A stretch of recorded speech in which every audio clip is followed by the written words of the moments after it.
पहली चीज़ तो ये है कि कभी भी कोई भी चीज़ खाना हो पीना हो तो शुरू में आगाज़ में बिस्मिल्लाह कहकर ही खाना पीना चाहिए। उसकी दलील अमर बिन अरसा की हदीस, वो कहते हैं कि अल्लाह के रसूल सल्लल्लाहु अलैहि वसल्लम दस्तरखान बैठे हुए थे और मैं आया, दस्तरखान में भी बैठ गया और नबी सल्लल्लाहु अलैहि वसल्लम खा रहे थे, मैंने भी खाना शुरू किया। वकानत यदी ततीशु फी सफ़हा, सहन में थाली में मेरा हाथ इधर उधर बढ़ता रहता था, कभी यहाँ से खाया, कभी वहाँ से खाया, कभी यहाँ से खाया। तो अल्लाह के रसूल सल्लल्लाहु अलैहि वसल्लम ने मेरे हाथ को पकड़ा और कहा, या गुलाम सब मिल्ला वकुल बियमीनी वकुल मिम्मा, बेटे बिस्मिल्लाह कहकर खाओ, दाहिने हाथ से खाओ और अपने करीब से खाओ। यहाँ आपने 3 बातें बताई। पहली चीज तो है कि समिल्ला अरबी जुबान में, कुरान और हदीस की जुबान में 2 अल्फाज हैं, एक तो तस्मिया और दूसरे बसमला।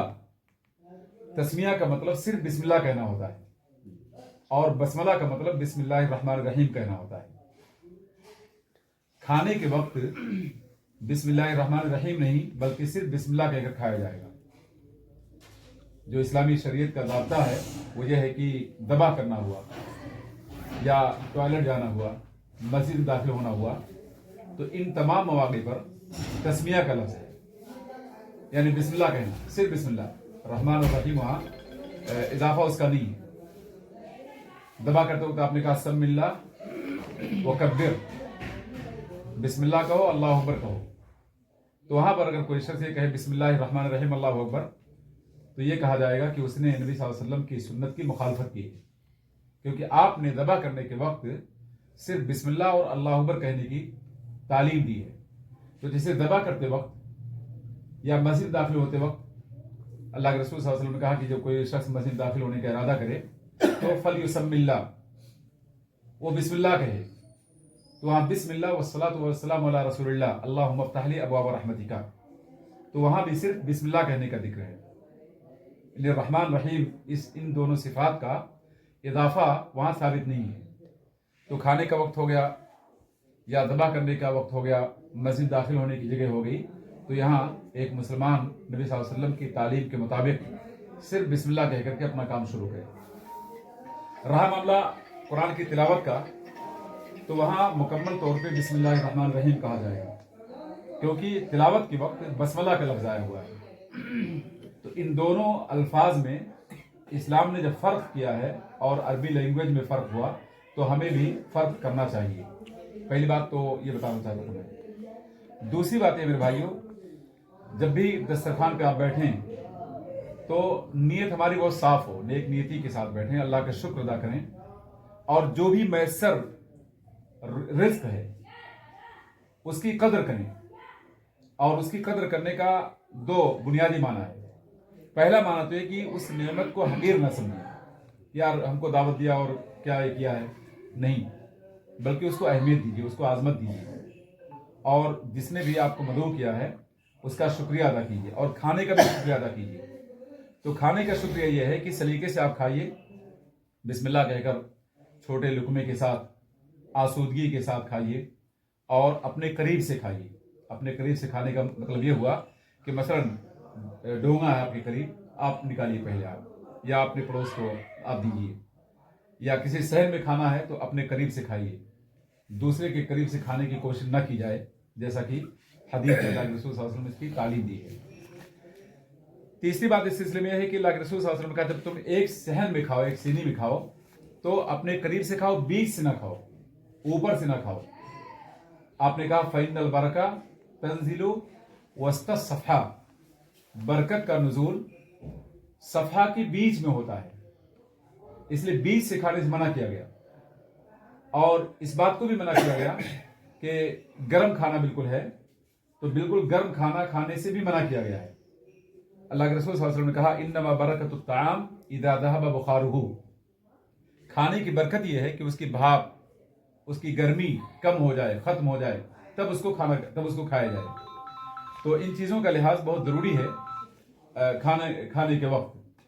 इसी के साथ साथ जब भी खाने से कोई शख्स फारिग हो, किसी भी तरह खाना हो, तो खाने से फरागत के बाद अल्हम्दुलिल्लाह कहा जाए कम से कम।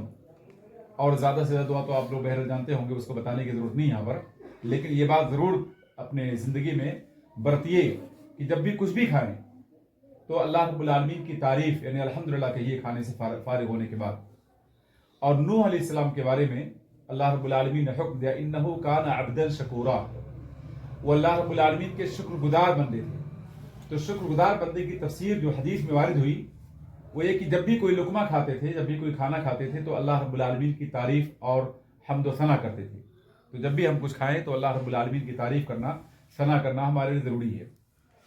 खाने में आमतौर पर इस हुज्जत से कि जनाब दाहिने हाथ में कुछ खाना लगा हुआ है, दौराने खाना, आमतौर पे लोग बाएं हाथ से गिलास पकड़ के पानी पीने लगते हैं। और मैंने बहुत से लोगों को देखा, यहाँ तक कि उलमा भी बाज़ ऐसे हैं, बहुत तालीम याफ्ता लोग ऐसे हैं जो बाएं हाथ से गिलास पकड़ के पानी पीने लगते हैं, या कम से कम ये करते हैं कि बाएं हाथ से गिलास पकड़ा और दाहिने हाथ को लगा लिया। ये दोनों तरीके नबी सल्लल्लाहु अलैहि वसल्लम की सुन्नत के खिलाफ हैं। अल्लाह के रसूल सल्लल्लाहु अलैहि वसल्लम जो हुक्म दिया, आपने कहा कुल बियमीनिक वशरब बियमीनिक फ़इन्न शैतान याकुलु बिशिमालिही व यशरब बिशिमालिही, दाहिने से खाओ, दाहिने से पियो, क्योंकि शैतान बाएं से खाता और बाएं से पीता है। यहां अगर अल्फाज पे आप गौर कीजिए तो खाना हो या पीना हो, दाहिना ही असल है। दाहिना हाथ ये बरकत का हाथ है, इसको यमीन कहते हैं। और यमीन जो है युम्न से मुश्तक है, जिसके माने बरकत के होते हैं। तयामुन है, युम्न है, ये बरकत के लिए अरबी ज़बान में इस्तेमाल हुआ है। तो यमीन इसलिए कहते हैं कि इससे खाना बाइस बरकत है। और आयशा रज़ियल्लाहु अन्हा की हदीस जिसमें वो कहती हैं, कान नबी सल्लल्लाहु अलैहि वसल्लम युजिबु तयम्मुन फी तनाउलिही व तरज्जुलिही व फी शानिही कुल्लिही, नबी सल्लल्लाहु अलैहि वसल्लम को दाहिना पसंद था। मामूली चीजों में भी, जूता पहनना हुआ, पहले दाहिना पैर आपने डाला, कंघी करना हुआ, दाहिने जाने से कंघी किया, खाना खाना हुआ, दाहिने हाथ से खाना खाया, पानी पीना हुआ, दाहिने हाथ से पानी पिया, मस्जिद दाखिल होना हुआ, दाहिना पैर मुकद्दम किया, टॉयलेट में जाना हुआ, बाएं पैर मुकद्दम किया गया, निकलते वक्त दाहिना पैर मुकद्दम किया गया। अब कपड़ा पहनना है तो दाहिने पैर में पहले पहनिए, निकालना पहले बाएं पैर का निकालिए। ये इस्लाम का तरीका है। लिहाजा इन चीजों पर हमें तवज्जो देने की जरूरत है और अपने बच्चों को ये तालीम देने की जरूरत है कि हमारा इस्लाम बुनियादी तौर पे इन चीजों को भी अहमियत देता है। तो मैं कह रहा था कि अल्लाह के रसूल सल्लल्लाहु अलैहि वसल्लम की हदीस है कि दाहिना आपको पसंद था, यहाँ तक कि खाने में, जूता पहनने में, कंघी करने में, और किसी से कोई चीज लेना हो या किसी कोई चीज देना हो, फिल अख्ज़ वल अता, लेना किसी से हो दाहिने से लीजिए, देना हो दाहिने से दीजिए। बाएं हाथ का इस्तेमाल बहुत महदूद है। निजाफत लेना हुआ, तहारत लेना हुआ, वहां बाएं हाथ को आप इस्तेमाल कीजिए। बाकी किसी से कुछ लेना देना है, मुसाफा करना है, खाना है, यहां सिर्फ दाहिने हाथ ही का इस्तेमाल कीजिए। आज तो अल्लाह रब्बुल आलमीन का शुक्र एहसान है कि इतने गिलास हैं, इतने फरावानी है कि हर एक का अपना अलग गिलास है। आप याद कीजिए जब सब एक प्याले में पीते थे, उस वक्त दाहिने हाथ से पकड़ के पीते थे, क्योंकि आपके हाथ में खाने पीने की चीजें लगी है तो नापाक नहीं हुआ हाथ, गंदा नहीं हुआ हाथ। हमारे बहुत से लोग जनाब इसमें गंदगी लगी है तो क्या करें, बाएं से पकड़ लिया हमने। नौजुबिल्लाह, गंदगी कहना खाने को, ये खाने की बहुत बड़ी नाकदरी है। वो पाक है, एक नजीफ चीज है, और मोमिन का जूठा जिसको आप कहते हैं उसमें कोई कबाहत नहीं है। और अगर आप महसूस करें, तारीख को पढ़ें तो पता चलेगा कि अरब के लोग अपने जमाने जाहिलियत से लेकर इस्लाम तक दस्तरखान में बैठकर एक साथ खाना खाते थे। और एक दस्तरखान पे, एक थाली में सब लोगों मिलकर खाना दूसरी तहजीबों से हमको मुमताज करता है। और बहुत से लोगों के इस्लाम में दाखिल होने का सबब भी आपका यह अमल बना कि हमारे यहाँ यानी दस्तरखान पे सब लोग एक साथ नजर आते हैं, जिसमें ऊंच नीच और तफरीक नहीं रह जाती है।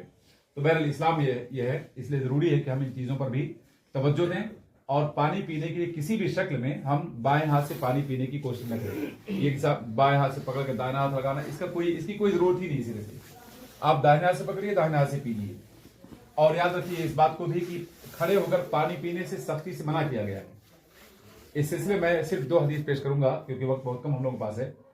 पहले हदीस में अल्लाह के रसूल सल्लल्लाहु अलैहि वसल्लम ने कहा, ला यशरबन्ना अहदुकुम काइमा, तुम में से कोई शख्स हरगिज खड़े होकर पानी न पिए। और दूसरी हदीस इससे ज्यादा सख्त है, उसमें अल्लाह के रसूल सल्लल्लाहु अलैहि वसल्लम का मन शरीब काइमन फलियस्तकी, जिसने खड़े होकर पानी पी लिया उसे चाहिए कि वो कै कर दे। ये सख्त वईद है खड़े होकर पीने के सिलसिले में। खाने के सिलसिले में तो दलील है कि अगर कोई खड़े होकर खाना उसकी मजबूरी है तो खा सकता हो, लेकिन पीने के सिलसिले में सख्त ममानात है, वो कोई भी पानी हो। हमारे बहुत से लोग जहालत में या गुलू के नतीजे में कहते हैं जनाब जमजम का पानी खड़े होकर पियो। तो अगर पानी पीने के लिए बैठकर पीने की तालीम दी गई तो जितना मुकद्दस पानी है उस तकद्दुस का तकाजा है कि बैठकर और एहतिमाम के साथ उसको पिया जाए, ना कि खड़े होकर पिया जाए, जैसा कि लोग गुलू के नतीजे में कहते हैं कि जमजम का पानी जनाब इसको खड़े होकर पिए। अगर ऐसा होता तो इसको अल्लाह के रसूल सल्लल्लाहु अलैहि वसल्लम बयान करते, लेकिन नबी के बयान में कहीं नहीं है कि जमजम खड़े होकर पियो, बाकी पानी बैठ कर पियो। आपने मुतलक तौर पे बैठ के पीने का हुक्म दिया और खड़े होकर पीने से आपने मना किया है। तो इन चीज़ों को बहरहाल हमें अपनी अमली ज़िंदगी में नाफिज करना चाहिए। अल्लाह से दुआ है कि अल्लाह रब्बुल आलमीन मुझे और आपको दीन की बेसिकली बातों पर अमल करने की तौफीक दे।